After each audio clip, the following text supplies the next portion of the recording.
ನಾನೊಂದು Q&A video ಮಾಡಿದಾಗ ನನಗೊಬ್ಬರು question ಕೇಳಿದರು. ಏನಂದರೆ, ಇಂಡಿಯಾ ಪಾಕಿಸ್ತಾನ್ ವಾರ್ ಆಗ್ತಾ ಇದೆಯಲ್ಲ, ಇದ್ರ ಬಗ್ಗೆ ನಿಮ್ಗೆ ಏನು ಅನ್ಸುತ್ತೆ, ವಾರ್ ಕಂಟಿನ್ಯೂ ಆಗುತ್ತಾ ಅಂತ. ನಾನು ಅದರಲ್ಲಿ ಆನ್ಸರ್ ಮಾಡಿದ್ದೆ, ಈ ವಾರ್ ಆಗಲ್ಲ, ಆದರೂ ಕೂಡ ಜಾಸ್ತಿ ದಿವಸ ಇರಲ್ಲ ಅಂತ. ಯಾಕಂದರೆ ಅದಕ್ಕೆ ಅದರದೇ ಆದ ಒಂದು ಬಲವಾದ ರೀಸನ್ ಇದೆ. ನೀವೆಲ್ಲ ಅನ್ಕೊಂತೀರಾ ಇಂಡಿಯಾ ಮತ್ತು ಪಾಕಿಸ್ತಾನ ವಾರ್ ಮಾಡುತ್ತೆ ಅಂತ. ಬಟ್ ಡೀಪ್ ಇನ್ಸೈಡ್ ನಮಗೆ ಗೊತ್ತಿರೋದು ಇಂಡಿಯಾ ಪಾಕಿಸ್ತಾನ್ ವಾರ್ ಅಲ್ಲ, ಇದು ಇಂಡಿಯಾ ಚೈನಾ ವಾರ್ ಅಂತ.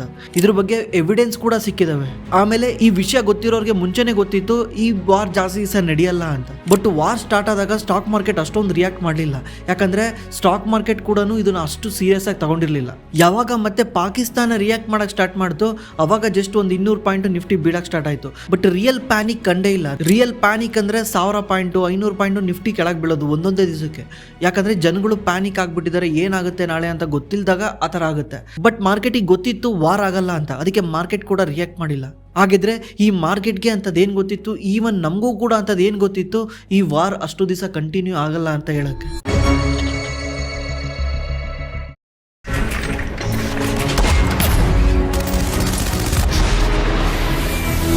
जम्मू और कश्मीर के तनाज़ा समेत हल करने के लिए पुरअमन मुज़ाकरात का रास्ता अपनाया जाएगा. It is for them to count. Our job is to hit the target, not to count the bodyguards.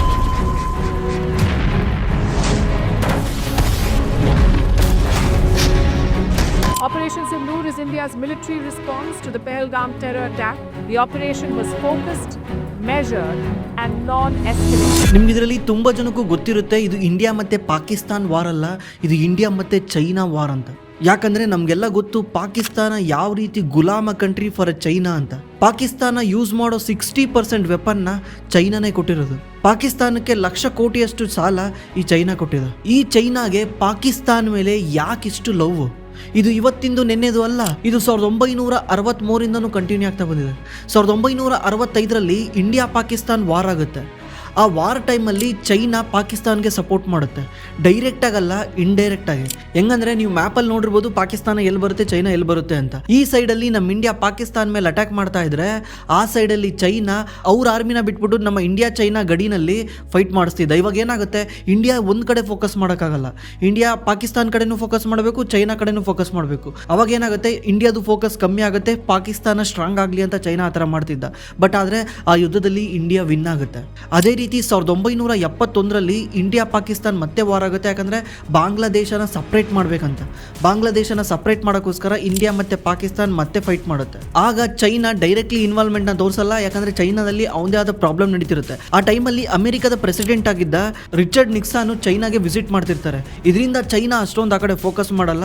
ಇದರಿಂದ ಮತ್ತೆ 1971ರಲ್ಲಿ ನಮ್ಮ ಇಂಡಿಯಾ ವಾರ್ನ ವಿನ್ ಆಗುತ್ತೆ. ವಾರ್ನ ವಿನ್ ಆಗಿ ಬಾಂಗ್ಲಾದೇಶನ ಸಪ್ರೇಟ್ ದೇಶ ಆಗಿ ಡಿವೈಡ್ ಮಾಡ್ತಾರೆ.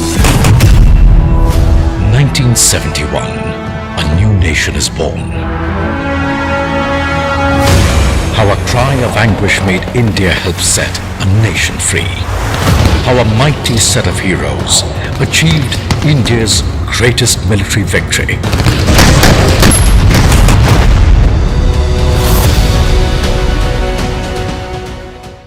ಮತ್ತೆ 1999ರಲ್ಲಿ ಕಾರ್ಗಿಲ್ ವಾರಲ್ಲೂ ಕೂಡ ಚೈನಾ ಪಾಕಿಸ್ತಾನ್ಗೆ ಫೋರ್ಸ್ ಮಾಡುತ್ತೆ, ಈ ವಾರ್ನ ಕಂಟಿನ್ಯೂ ಮಾಡಬೇಡಿ, ನಿಮ್ಮ ಸೈನಿಕರನ್ನ ವಾಪಸ್ ಕರ್ಕೊಳ್ಳಿ ಅಂತ. ಇದರಿಂದ ಈ ವಾರ್ ಜಾಸ್ತಿ ದಿವಸ ಕಂಟಿನ್ಯೂ ಆಗಲ್ಲ. ಯಾಕಂದ್ರೆ ಆ ಟೈಮ್ ಅಷ್ಟೊತ್ತಿಗೆ ಎರಡೂ ಕಂಟ್ರಿಗಳು ಆಲ್ರೆಡಿ ನ್ಯೂಕ್ಲಿಯರ್ ವೆಪನ್ ಹೊಂದಿರ್ತವೆ. ಅದಲ್ಲದೆ 2019ರಲ್ಲಿ ನಮ್ಮ ಇಂಡಿಯಾ ಬಾಲಾಕೋಟ್ ಮೇಲೆ ಅಟ್ಯಾಕ್ ಮಾಡುತ್ತೆ.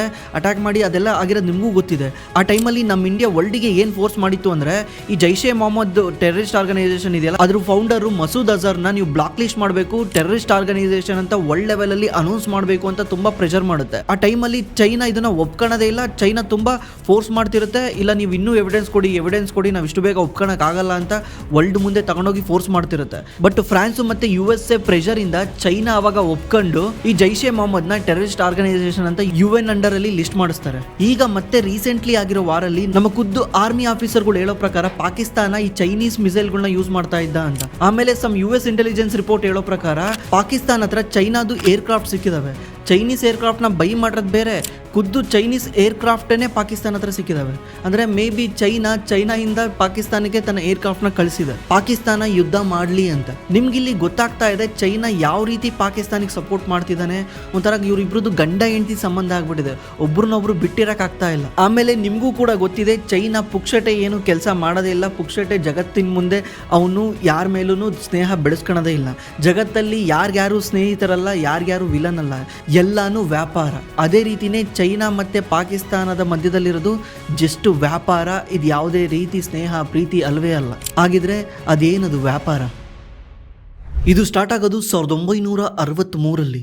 1963 ನಮಗೆ ಸೇರ್ಬೇಕಾಗಿರೋದು POKನ ಪಾಕಿಸ್ತಾನ ಚೈನಾಗೆ ಬರೆದು ಕೊಟ್ಬಿಡ್ತಾನೆ. ಇದನ್ನು ನಾವು ಸೀನೋ ಪಾಕಿಸ್ತಾನ್ ಬೌಂಡ್ರಿ ಅಗ್ರಿಮೆಂಟ್ ಅಂತ ಕೂಡ ಕರಿತೀವಿ. POK ಸುಮಾರು 5180 ಕಿಲೋಮೀಟರ್ ಜಾಗನ ಪಾಕಿಸ್ತಾನ ಚೈನಾಗೆ ಬರೆದು ಕೊಟ್ಬಿಡುತ್ತೆ. ಇದಾದ್ಮೇಲೆ 1965 ನಮ್ಮ ಇಂಡಿಯಾ ಪಾಕಿಸ್ತಾನ್ ವಾರ್ ಆಗುತ್ತೆ. ಇದೇ ವಿಷಯನ ಮುಂದೆ ಇಟ್ಕೊಂಡು ವಾರ್ ಆಗುತ್ತೆ. ಬಟ್ ಆದರೆ ವಾಪಸ್ ನಮ್ಮ ಇಂಡಿಯಾ POKನ ಪಡ್ಕೊಳಲ್ಲ, ಕೈ ಬಿಟ್ಬಿಡುತ್ತೆ. ಅದು ಯಾಕೆ ಏನು ಅಂತ ಗೊತ್ತಿಲ್ಲ. ಬಟ್ ಅಲ್ಲಿಂದ ಪಾಕಿಸ್ತಾನದ ಮೇಲೆ ಚೈನಾ ಹೆವಿಲಿ ಇನ್ವೆಸ್ಟ್ ಮಾಡ್ಕೊಂಡು ಹೋಗ್ತಾ ಇದೆ. ಹೆವಿಲಿ ಇನ್ವೆಸ್ಟ್ ಮಾಡ್ಕೊಂಡು ಹೋಗ್ತಾ ಇದೆ. ನೀವು ರೀಸೆಂಟ್ಲಿ ಕೇಳಿರ್ಬೋದು CPEC ಅಂತ, ಅಂದರೆ ಚೈನಾ ಪಾಕಿಸ್ತಾನ್ ಎಕನಾಮಿಕ್ ಕಾರಿಡಾರ್ ಅಂತ.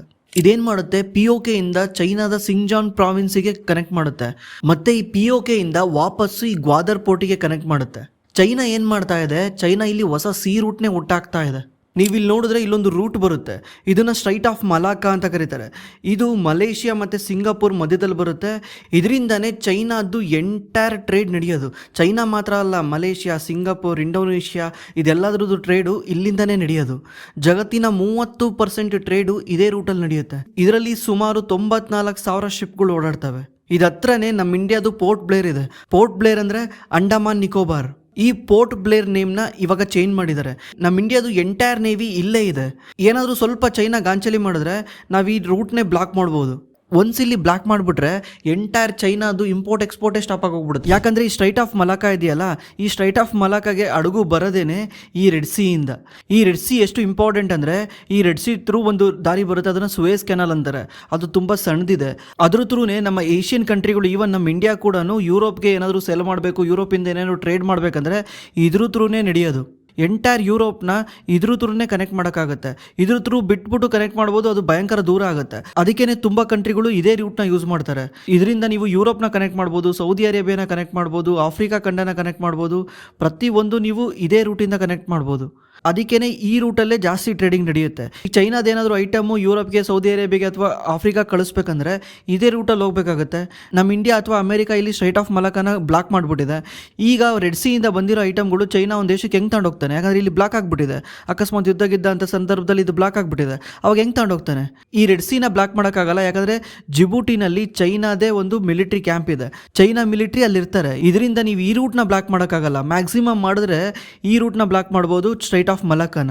ಅದಕ್ಕೆ ಚೈನಾ ಏನು ಐಡಿಯಾ ಮಾಡ್ತಿದ್ದಾರೆ, ನಾಳೆ ಒಂದು ದಿವಸ ಈ ಸ್ಟ್ರೈಟ್ ಆಫ್ ಮಲಾಕಾನ ಯಾರನ್ನ ಬ್ಲಾಕ್ ಮಾಡಿದ್ರೆ ನಾನು ಏನು ಮಾಡ್ತೀನಿ, ಈ ರೆಡ್ ಸಿಯಿಂದ ತಂದಿರೋ ಐಟಮ್ನ ಸೀದಾ ಈ ಗ್ವಾದರ್ ಪೋರ್ಟಿಗೆ ತಗೊಂಡು ಹೋಗ್ತೀನಿ. ಗ್ವಾದರ್ ಪೋರ್ಟ್ ಎಲ್ಲಿ ಬರುತ್ತೆ? ಆಲ್ಮೋಸ್ಟ್ ಈ ರೆಡ್ ಸಿಗೆ ಹತ್ರ ಆಗುತ್ತೆ. ಆಗ ಇದ್ರದ್ದು ತಗೊಂಡು ಹೋಗ್ತಾನೆ. ಹೆಂಗೆ? CPEC ಇಂದ. CPEC ಅಂದರೆ ಚೈನಾ ಪಾಕಿಸ್ತಾನ್ ಎಕನಾಮಿಕ್ ಕಾರಿಡಾರ್ ಇಂದ ಚೈನಾ ಸೀದಾ ಅವ್ರ ಕಂಟ್ರಿಗೆ ತಗೊಂಡು ಹೋಗ್ತಾನೆ. ಅದಕ್ಕೇನೆ ಚೈನಾ ಪಾಕಿಸ್ತಾನದಲ್ಲಿ CPEC ಮಾಡಿರೋದು, ಗ್ವಾದರ್ ಪೋರ್ಟ್ ಮಾಡಿರೋದು. ಮತ್ತು ಚೈನಾ ಅರಬ್ ಕಂಟ್ರೀಸಿಂದ 50% ಆಯಿಲ್ನ ತರಿಸ್ಕೊಳುತ್ತೆ. 50% ಕ್ರೂಡ್ ಆಯಿಲ್ನ ಸ್ಟಾಪ್ ಮಾಡಿಬಿಟ್ರೆ ಏನಾಗುತ್ತೆ? ನಾಳೆ ಎಲ್ಲ ವೆಹಿಕಲ್ಗಳು ರೋಡಲ್ಲಿ ನಿಂತ್ಕೊಬೇಕಾಗುತ್ತೆ. ಅದಲ್ಲದೆ ಚೈನಾ ಬೇರೆ ದೇಶಗಳಿಗೆ ಎಕ್ಸ್ಪೋರ್ಟ್ ಮಾಡೋಕ್ಕಾಗಲ್ಲ. ಇದರಿಂದ ಟ್ರೇಡ್ ಇಂಬ್ಯಾಲೆನ್ಸ್ ಆಗುತ್ತೆ, ಚೈನಾಗೆ ತುಂಬ ತೊಂದರೆ ಆಗುತ್ತೆ. ಅದಕ್ಕೆ ಚೈನಾ ಏನು ಮಾಡ್ತಿದ್ದಾನೆ, ಈ ಗ್ವಾದರ್ ಪೋರ್ಟ್ ಥ್ರೂ ಹೊಸ ರೂಟ್ನೇ ಕಂಡುಹಿಡಿದಿದ್ದಾನೆ. ಒನ್ಸ್ ಇಲ್ಲಿ ಚೈನಾ ಏನಾದರೂ ಇಲ್ಲಿ ಗ್ವಾದರ್ ಪೋರ್ಟ್ನ ಕಂಟ್ರೋಲ್ ತಗೊಂಡ್ಬಿಟ್ರೆ, ಇಲ್ಲಿ ಅವ್ರ ಆರ್ಮಿಗಳನ್ನ ಮತ್ತು ಅವ್ರ ನೇವಿನ ಇಲ್ಲಿ ಬಿಟ್ಬಿಟ್ರೆ ಯಾರು ಬಂದ್ಬಿಟ್ಟು ಅವ್ರನ್ನ ಕಂಟ್ರೋಲ್ ಮಾಡೋಕ್ಕಾಗಲ್ಲ. ಆಮೇಲೆ ನೀವು ಇಲ್ಲಿ ನೋಡ್ಬೋದು, ಜಿಬೂಟಿನಲ್ಲಿ ಚೈನಾದು ಮಿಲಿಟ್ರಿ ಫೋರ್ಸ್ ಇದೆ. ಈ ಜಿಬೂಟಿ ಬಂದ್ಬಿಟ್ಟು mouth of the red C ಅಂತ ಕರೀತಾರೆ. ಅಂದರೆ ಇದು ರೆಡ್ ಸಿಗೆ ಸ್ಟಾರ್ಟ್ ಆಗೋದೇ ಇಲ್ಲಿಂದ, ಈ ಸಣ್ಣ ಜಾಗದಿಂದ. ಈ ಜಿಬೂಟಿನಲ್ಲಿ ಚೈನಾದು ಆರ್ಮಿ ಇದ್ದಾರೆ ಅಂದರೆ almost all entire Indian C ಮತ್ತು ಹಿಂದೂ ಮಹಾಸಾಗರದ್ದು ಕಂಟ್ರೋಲು ಚೈನಾ ಕೈಯಲ್ಲಿ ಬಂದ್ಬಿಡುತ್ತೆ. ಆವಾಗ ಚೈನಾ ಇಡೀ ಏಷ್ಯಾನೇ ಕಂಟ್ರೋಲ್ ಮಾಡ್ಬೋದು. ಆಮೇಲೆ ಚೈನಾಗೆ ಭಯ ಇದೆ, ಏಷ್ಯಾದಲ್ಲಿ ಚೈನಾ ಬಿಟ್ಟರೆ ಯಾವುದನ್ನ ಕಂಟ್ರಿ ಗ್ರೋ ಆಗ್ತಾ ಇದೆ, ಸ್ವಲ್ಪ ಡಾಮಿನೆನ್ಸ್ ತಗೊತಾ ಇದೆ ಅಂದರೆ ಅದು ಇಂಡಿಯಾ. ನೀವು ರೀಸೆಂಟ್ಲಿ ನೋಡಿರ್ಬೋದು, ಇಂಡಿಯನ್ GDP ಜಪಾನ್ನು ಕೂಡ ಬೀಟ್ ಮಾಡಿಬಿಟ್ಟು ಇವತ್ತು 4th ಲಾರ್ಜೆಸ್ಟ್ ಎಕಾನಮಿ ಆಗಿದೆ. ಇನ್ನು ಸ್ವಲ್ಪ ದಿವಸ ಹೋದರೆ ಜಗತ್ತಿನ 3ನೇ ಅತಿ ದೊಡ್ಡ ಎಕಾನಮಿ ಆಗುತ್ತೆ. ಅದಲ್ಲದೆ ತುಂಬ ಕಂಪ್ನಿಗಳು ಏನು ಮಾಡ್ತಿದ್ದಾವೆ, ಈಗ ಚೈನಾ +1 ಸ್ಟ್ರಾಟಜಿ ವರ್ಷಗಳಿಂದ ತುಂಬ ಕಂಪ್ನಿಗಳು ಚೈನಾ ಬಿಟ್ಬಿಟ್ಟು ಬೇರೆ ದೇಶಕ್ಕೆ ಶಿಫ್ಟ್ ಮಾಡ್ತಾ ಇದ್ದಾವೆ. ಅದು ಎಲ್ಲಿ? ಇಂಡಿಯಾದಲ್ಲೇ. ಈಗ ನೀವು ಆಪಲ್ ನೋಡಿರ್ಬೋದು, ಆಪಲ್ ಹೇಳಿತ್ತು ಎಂಟೈರ್ ಮ್ಯಾನುಫ್ಯಾಕ್ಚರಿಂಗ್ನ 80% ಇಂಡಿಯಾದಲ್ಲೇ ಶಿಫ್ಟ್ ಮಾಡ್ತೀನಿ ಅಂತ. ಇದೇ ರೀತಿ ಒಂದೊಂದೇ ಕಂಪ್ನಿಗಳು ಚೈನಾದಿಂದ ಎದ್ದು ಹೊರಗಡೆ ಬಂದರೆ ಇಂಡಿಯಾ ಇಂಪ್ರೂವ್ ಆಗುತ್ತೆ, ಚೈನಾ ಡೌನ್ ಆಗ್ತಾ ಬರುತ್ತೆ. ಅದಕ್ಕೆ ಚೈನಾ ಈ ಥರ ಟೆನ್ಷನ್ಗಳು ಮಾಡಿಬಿಟ್ರೆ, ಟೆನ್ಷನ್ ಮಾಡಿದ್ರೆ ಜಿಯೋಪೊಲಿಟಿಕಲ್ ಟೆನ್ಷನ್ ಆದರೆ ಬಿಸ್ನೆಸ್ಗಳು ಇನ್ವೆಸ್ಟ್ ಮಾಡಲ್ಲ, ಬಿಸ್ನೆಸ್ಗಳಿಗೆ ಭಯ ಸ್ಟಾರ್ಟ್ ಆಗುತ್ತೆ ಇನ್ವೆಸ್ಟ್ ಮಾಡೋಕ್ಕೆ. ಈ ಥರ ಟೆನ್ಷನ್ಗಳು ಮಾಡಿಬಿಟ್ರೆ ಇಂಡಿಯಾದಲ್ಲಿ ಇನ್ವೆಸ್ಟ್ಮೆಂಟ್ ಕಮ್ಮಿ ಆಗುತ್ತೆ, ಮತ್ತು ಆ ಕಂಪ್ನಿಗಳು ಚೈನಾದಲ್ಲೇ ಉಳ್ಕೊಂತವೆ. ಇದರಿಂದ ಚೈನಾ ಈ ಥರ ಐಡಿಯಾ ಮಾಡುತ್ತೆ ಮತ್ತು ಪಾಕಿಸ್ತಾನಕ್ಕೆ ಸಪೋರ್ಟ್ ಮಾಡುತ್ತೆ. ನೀವು ನ್ಯೂಸಲ್ಲಿ ಅಲ್ಲಿ ಇಲ್ಲಿ ನೋಡೋ ನ್ಯೂಸು ಜಸ್ಟ್ ಎಮೋಷನಲ್ ಇರ್ಬೋದು, ಬಟ್ ಇವ್ರಿಗೆಲ್ಲನೂ ಅದು ಟ್ರೇಡು ಮತ್ತು ವ್ಯಾಪಾರ. ಜಗತ್ತು ನಡೆಯೋದೇ ವ್ಯಾಪಾರದ ಮೇಲೆ. ವ್ಯಾಪಾರಕ್ಕೋಸ್ಕರನೇ ಸಂಬಂಧಗಳು ಹಾಳಾಗ್ತವೆ. US ಇಂಡಿಯಾ ಚೆನ್ನಾಗಿದೆ ಅಂದ ತಕ್ಷಣ ಸುಮ್ಮನೆ ಚೆನ್ನಾಗಿಲ್ಲ, US ಇಂಡಿಯಾದು ವ್ಯಾಪಾರ ಚೆನ್ನಾಗಿದೆ. ನಾವು ರಷ್ಯಾದಿಂದ ತುಂಬ ಇಂಪೋರ್ಟ್ ಮಾಡ್ಕೊತೀವಿ, ಆಯಿಲ್ ಇಂಪೋರ್ಟ್ ಮಾಡ್ಕೊತೀವಿ, ಮತ್ತು ಯುದ್ಧ ಸಾಮಗ್ರಿಗಳನ್ನ ಇಂಪೋರ್ಟ್ ಮಾಡ್ಕೊತೀವಿ. ಇದರಿಂದ ರಷ್ಯಾದು ನಮ್ಮದು ಬಾಂಧವ್ಯ ಚೆನ್ನಾಗಿದೆ. ಅದಕ್ಕೇ ಪ್ರತಿಯೊಂದು ಈ ಜಿಯೋಪಾಲಿಟಿಕ್ ವ್ಯೂನ ನಾವು ವ್ಯಾಪಾರದಿಂದನೇ ನೋಡಬೇಕು, ಎಕನಾಮಿಕಲಿಯಿಂದನೇ ನೋಡಬೇಕು. ನಮ್ಗೆ ಆ ಥರ ನೋಡಿದ್ರೆ ಕ್ಲಿಯರ್ ಪಿಕ್ಚರ್ ಗೊತ್ತಾಗೋದು. ಆಮೇಲೆ ನಮ್ಮ ಇಂಡಿಯಾದಲ್ಲಿ ಹೊಸ ಟ್ರೆಂಡ್ ಸ್ಟಾರ್ಟ್ ಆಗಿದೆ, ಚೈನಾನ ಹೊಗಳೋದು, ಚೈನಾ ಹೆಂಗೆ ಗ್ರೋ ಆದ ಅಂತ ತೋರಿಸೋದು. ಚೈನಾ ಏನೇ ಗ್ರೋ ಆಗಿದ್ರು ಕೂಡ ಚೈನಾ ಇವತ್ತಲ್ಲ ನಾಳೆ ಡೇಂಜರ್ ಫಾರ್ ಇಂಡಿಯಾ. ನೀವು ಪಾಕಿಸ್ತಾನಕ್ಕೆ ಹೇಟ್ ಮಾಡ್ತಿರೋ ಇಲ್ವೋ ಗೊತ್ತಿಲ್ಲ, ಚೈನಾನ ಹೇಟ್ ಮಾಡಲೇಬೇಕು. ಚೈನಾನ ಹೇಟ್ ಮಾಡಲಿಲ್ಲದ್ರೆ ಇವತ್ತಲ್ಲ ನಾಳೆ ಚೈನಾ ನಮ್ಮ ಇಂಡಿಯಾದಲ್ಲಿ ಕೂಡ ನಮ್ಮ ತಲೆನೂ ಚೇಂಜ್ ಮಾಡಿಸ್ಬಿಡ್ತಾನೆ. ನೀವು ಆಲ್ರೆಡಿ ಚೈನಾ ಮೇಲೆ ಹೊಗಳ್ತಿದ್ದೀರಾ ಅಂದರೆ ಚೈನಾ ಆಲ್ರೆಡಿ ಯಾರಿಗೂ ದುಡ್ಡು ಕೊಟ್ಬಿಟ್ಟು ಚೈನಾ ಬಗ್ಗೆ ಹೊಗಳಕ್ಕೆ ದುಡ್ಡು ಕೊಡ್ತಾ ಇದ್ದಾನೆ. ಅಂದರೆ ನಿಮ್ಮ ಮೈಂಡಲ್ಲಿ ಚೈನಾ ಬಗ್ಗೆ ಒಳ್ಳೆ ಒಪಿನಿಯನ್ ತರಿಸ್ತಾ ಇದ್ದಾನೆ. ಇದು ನಾಳೆ ಒಂದು ದಿವಸ ಚೈನಾ ಅಟ್ಯಾಕ್ ಮಾಡಿದ್ರು ಕೂಡ ನಮಗೇನು ಅನ್ಸಲ್ಲ, ಚೈನಾ ಬಿಡು, ಚೈನಾ ಅಟ್ಯಾಕ್ ಮಾಡಿದ್ರು ಪರವಾಗಿಲ್ಲ ಅಂತಲೂ ನಮ್ಮ ಮೈಂಡ್ಸೆಟ್ ಬರುತ್ತೆ. ಫಸ್ಟ್ ಈ ಮೈಂಡ್ಸೆಟ್ನ ಚೇಂಜ್ ಮಾಡ್ಕೊಬೇಕು. ನಾವು ಪಾಕಿಸ್ತಾನನ ಎಷ್ಟು ಹೇಟ್ ಮಾಡ್ತೀವೋ ಚೈನಾನ ಅಷ್ಟೇ ಹೇಟ್ ಮಾಡಬೇಕು. ನಮ್ಮ ಇಂಡಿಯನ್ ಗೌರ್ಮೆಂಟ್ ಬೈಯಕ್ಕೆ ಹೋಗ್ಬಿಟ್ಟು ನಾವೇನು ಮಾಡ್ತೀವಿ, ಚೈನಾ ಜೊತೆ ಕಂಪೇರ್ ಮಾಡಿಬಿಟ್ಟು ನಮ್ಮ ಇಂಡಿಯಾನೇ ಬೈತೀವಿ. ಫಸ್ಟು ನಾವು ಅದನ್ನು ನಿಲ್ಲಿಸಬೇಕು. ಚೈನಾ ಎಷ್ಟು ಕ್ರಿಮಿನಲ್ ಅನ್ನೋದನ್ನು ನಾವು ಯೋಚನೆ ಮಾಡಬೇಕು. ಚೈನಾ ಇವತ್ತಲ್ಲ ನಾಳೆ ಇಂಡಿಯಾಗಾಗಲಿ ಜಗತ್ತಿಗಾಗಲಿ ಒಂದು ಕಂಟಕ. ಇದ್ರ ಬಗ್ಗೆ ನಿಮ್ಗೇನು ಅನಿಸುತ್ತೆ? ನಿಮ್ಗೇನಾದರೂ ಗೊತ್ತಿದ್ರೆ ಕೆಳಗಡೆ ಕಾಮೆಂಟ್ ಮಾಡಿ.